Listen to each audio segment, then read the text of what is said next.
Evaluación de riesgo para promover la seguridad del paciente. Herramientas de análisis retrospectivo de eventos vinculados con la medicación. Uno de cada 30 pacientes sufre daños como consecuencia de los medicamentos que toman, y más de la cuarta parte de dichos daños son graves e incluso potencialmente mortales. La mitad de esos daños son prevenibles. Casi el 5% de los pacientes hospitalizados experimentan un evento adverso vinculado con medicación, lo cual convierte a este en uno de los tipos más frecuentes de daños vinculados a la atención sanitaria. Un error de medicación es cualquier evento prevenible que puede causar o conducir al uso inapropiado de medicamentos o daño para el paciente mientras el medicamento esté bajo el control del profesional de salud, el paciente o el consumidor. Dichos eventos pueden estar relacionados con la práctica profesional, los productos para el cuidado de la salud, procedimientos y sistemas, incluido la prescripción, la comunicación, los pedidos, etiquetado del producto, el empaque y la nomenclatura, la composición, la dispensación, la distribución, la administración, la educación, el control y el uso. Según NSC-MERP 2021, los eventos se categorizan en incidentes y eventos adversos, comenzando con incidentes sin daños, categorizados o llamados ABC, evento adverso leve, evento adverso moderado, evento adverso grave o evento centinela. Bajo la categoría ABC se encuentran los incidentes sin daños. Los primeros son una falla inesperada o indeseada en el proceso de atención que puede generar daño o desenlace grave en uno o muchos pacientes, un casi incidente o near miss que no alcanza al paciente. Es un desvío de la práctica óptica o un incidente sin daño relacionado con la seguridad del paciente, que es un evento o circunstancia que podría haber ocasionado un daño innecesario para un paciente, pero no alcanza al paciente. Por lo tanto, no causa daño apreciable. El resultado para el paciente no es sintomático o no se detectan síntomas o no hace falta tratamiento. El evento adverso leve, catalogado como D, es aquel que ocasiona lesión o complicación sin prolongación de la estadía hospitalaria. El resultado para el paciente es sintomático. Los síntomas son leves, la pérdida funcional o el daño son mínimos o intermedios, pero de corta duración, y no hace falta intervenir o la intervención necesaria es mínima, por ejemplo, observar más estrechamente, solicitar pruebas, etc. Siguiendo con las definiciones operativas, un evento adverso moderado, catalogado como con las letras E u F, es aquel que ocasiona prolongación de la estadía hospitalaria de al menos un día de duración. El resultado para el paciente es sintomático y exige intervenir, por ejemplo, otra intervención quirúrgica, un tratamiento suplementario, prolongar la estancia hospitalaria o causar un daño o una pérdida funcional permanente o de larga duración. Evento adverso grave, G y H, es aquel que ocasiona incapacidad transitoria que pone en riesgo la vida del paciente. El resultado para el paciente es sintomático y exige la intervención que le salve la vida o una intervención quirúrgica médica mayor que acorta la esperanza de vida o causa un daño o una pérdida funcional importante y permanece a lo largo por mucho tiempo. Evento centinela es un evento adverso grave que implica la muerte o pérdida funcional permanente para el paciente, graves daños físicos o psicológicos y tiene el riesgo de causarlos, que no está relacionado con la evolución de la enfermedad, pero sí relacionado con su atención. En el 2017, la Organización Mundial de la Salud lanzó el reto Medicación sin daño. Muchos informes técnicos precedieron este reto dado la incidencia de estos eventos. Muchas son las publicaciones que desde ese momento se han publicado y nos permite conocer la situación y la consecuencias que tiene la medicación y el daño que esta produce en los pacientes alrededor del mundo.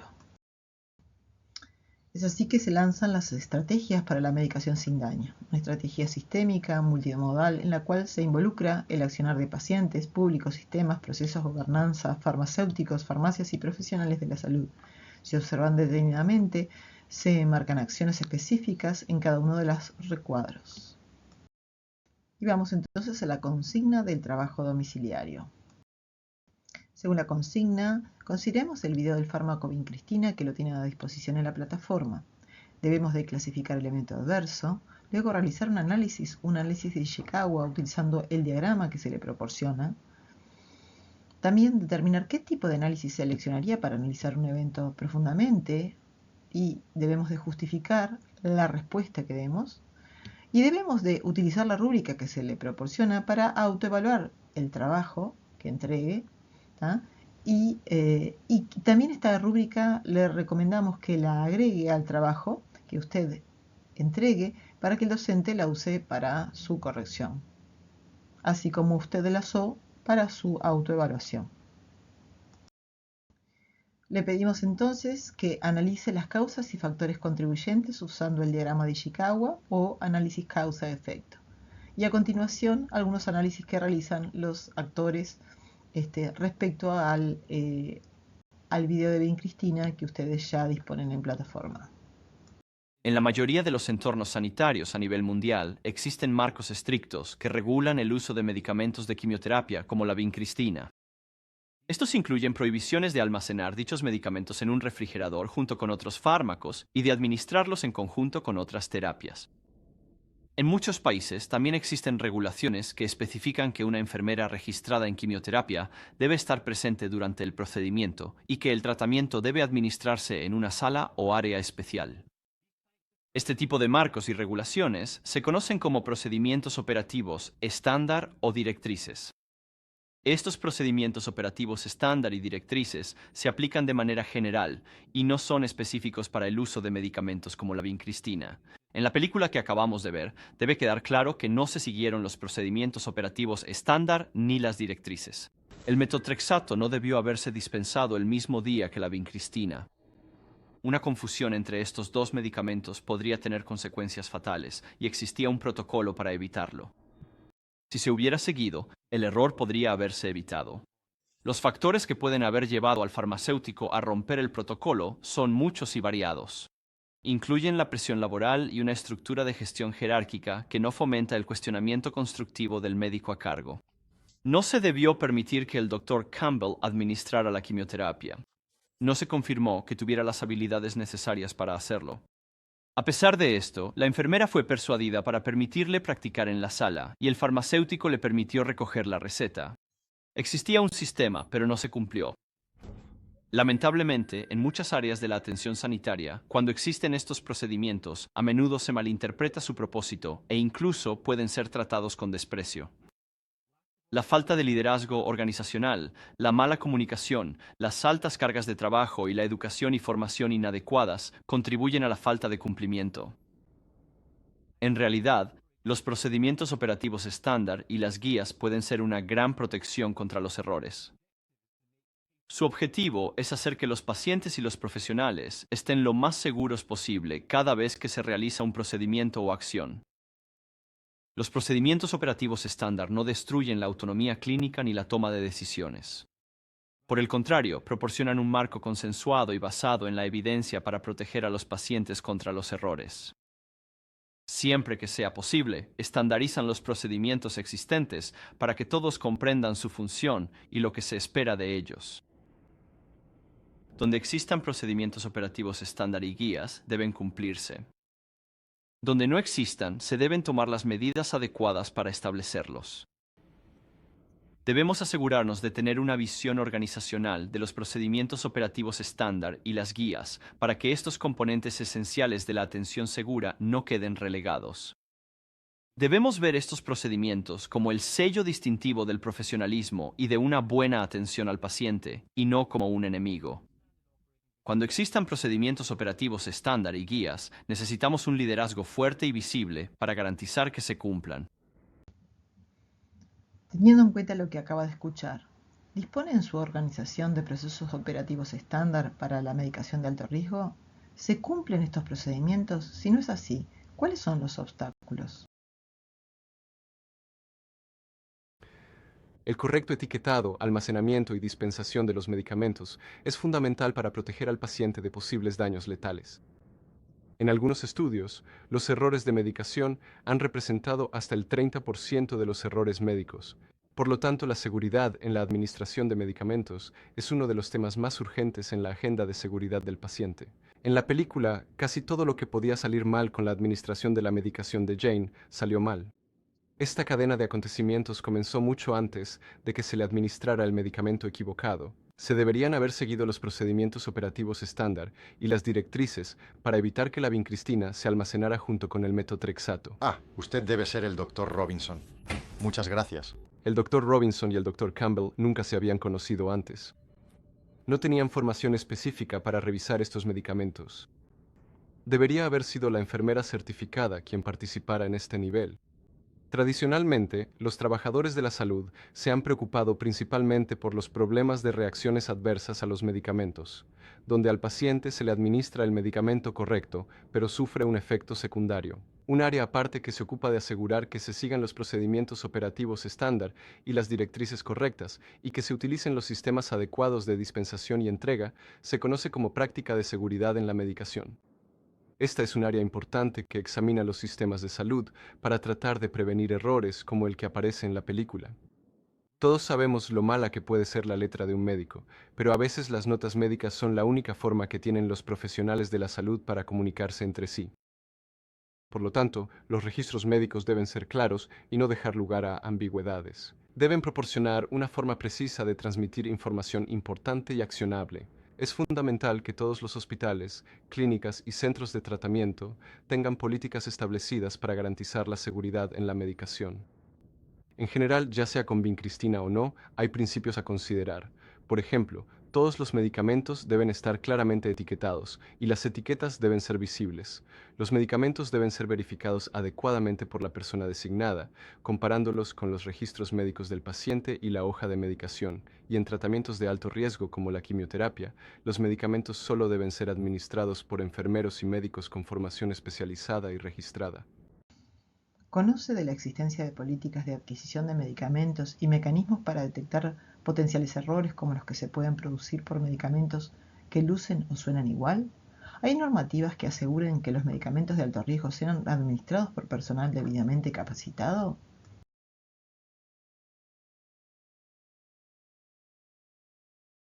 De todas las partes involucradas en un entorno de atención médica, los pacientes suelen ser quienes menos participación tienen en su propio cuidado. Sin embargo, muchas investigaciones indican que los pacientes no solo pueden mejorar la calidad de su atención, sino también prevenir errores. Al llegar al hospital, Jane estaba estresada por un largo viaje en auto a través de un tráfico congestionado y probablemente también por el trauma de vivir con cáncer y enfrentarse a más procedimientos desagradables. Sin embargo, la enfermera la tranquilizó al preguntarle cómo se sentía e interesarse por su familia. Hasta ese momento todo iba bien. Sin embargo, una vez que Jane fue llevada a la sala de tratamiento, dejó de ser tratada como una persona individual. El equipo multidisciplinario no la reconoció como alguien que podía aportar información valiosa sobre su propio cuidado. Ni siquiera le preguntaron a qué había ido.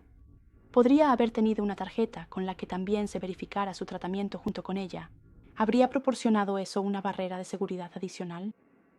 Jane podría haber notado que el equipo estaba procediendo con la inyección intratecal del medicamento antes de que le administraran el tratamiento intravenoso. Si ella hubiera podido señalarlo, lo que sucedió después podría no haber ocurrido.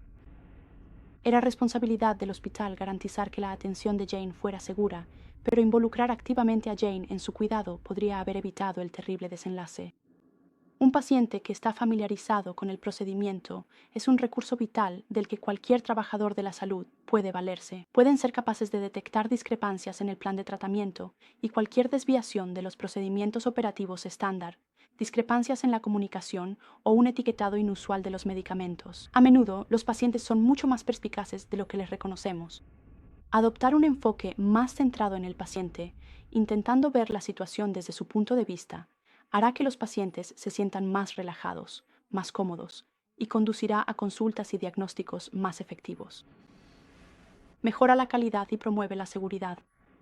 También puede ahorrar tiempo y dinero.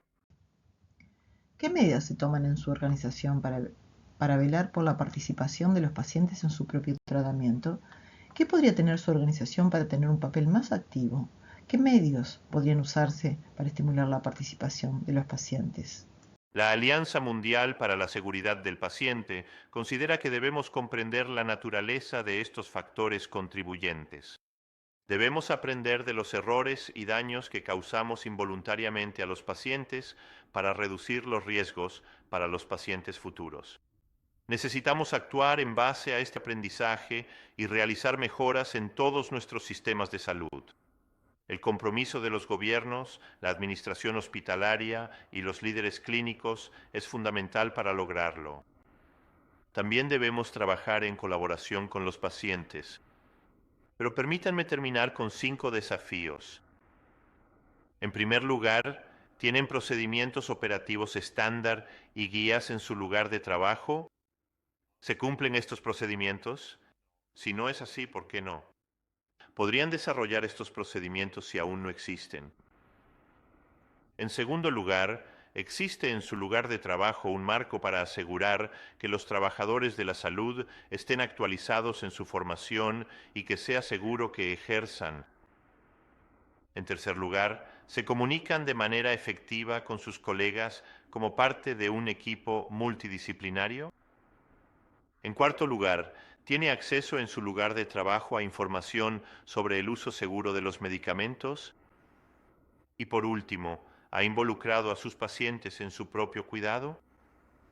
Analizar y comprender errores como este nos alejará de una cultura de la culpa y nos llevará a una situación en la que podamos ofrecer una atención segura, de alta calidad y sostenible a nuestros pacientes, no solo ahora, sino también en el futuro. Esta es la herramienta de evaluación del trabajo. Utilícela para hacer la autoevaluación. A continuación, algunas de las estrategias para prevenir riesgos o afrontar los eventos de forma tal de aprender de los errores.